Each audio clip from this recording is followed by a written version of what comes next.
Brighter Media Group original. Welcome to the Verse Podcast, a daily pursuit to become more perceptive to what the Bible says. Today we're going to be reading from the book of Habakkuk, chapter 3, verses 17 to 19.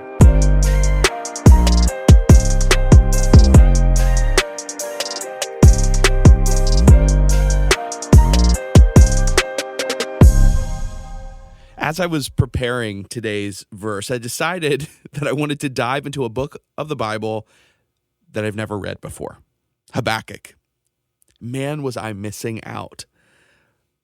Habakkuk is a short book written by the prophet Habakkuk, and it has a powerful message. It reflects a national situation where injustice and wickedness prevail. Not like we can relate to that at all, can we? Habakkuk presents a dialogue between the prophet and God, followed by Habakkuk's response in the form of a prayer. Habakkuk questions God about why he's letting injustice prevail in the land. How many of us have had those same conversations with God, or at least pondered that thought? God responds to Habakkuk that he was bringing the Babylonians to judge the southern kingdom and to eradicate injustice. Habakkuk asks how God could judge his people by using a nation that was even worse than the one being judged. God's response was about the bigger picture. And we're going to dive into those verses on another day, but I want to focus today on the most moving part of the book. It's Habakkuk's response to God in chapter 3. He reflects on what he knows of God. He realizes that understanding how God works is beyond him, and ultimately, no matter the circumstances, to put his trust completely in God. I identify with this so much. So let's read together Habakkuk chapter 3, verses 17 to 19.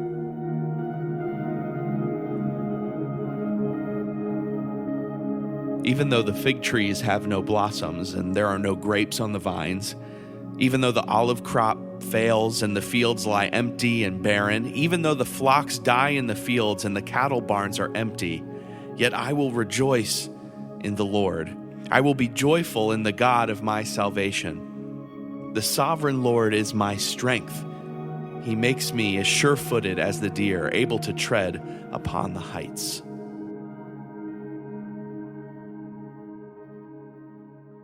How frequently are we disappointed, heartbroken, doubtful, anxious, overwhelmed by our circumstances?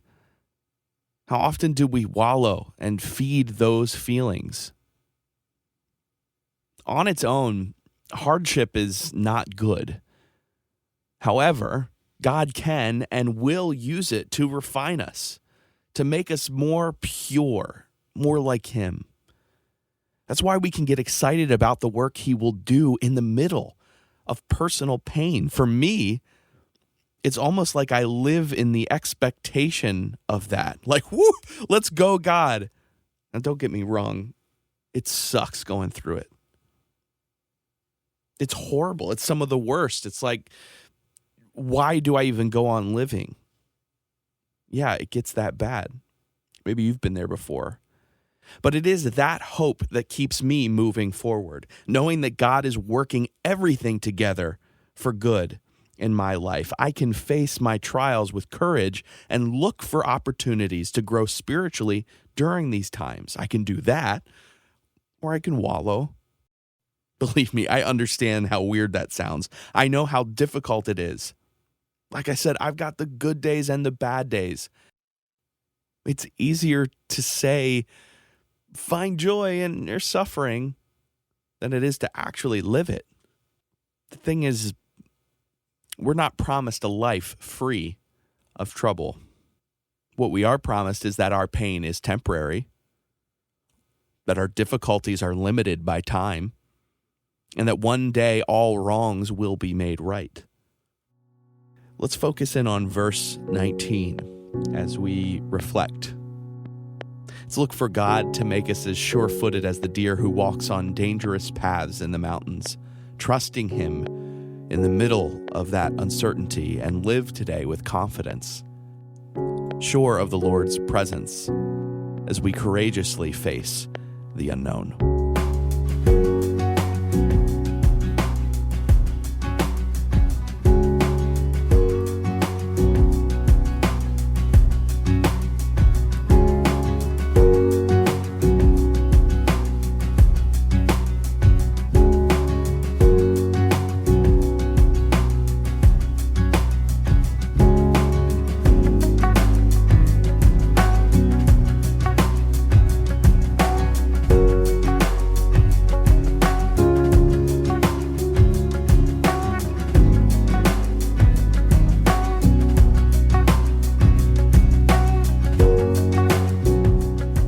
I'm glad I decided to read a book of the Bible I've never read before. Honestly, this has been one of my favorite episodes we've ever done. I hope it brought you some value today. It encouraged me so very much, and I'm glad that you've taken some time out to listen to the podcast today.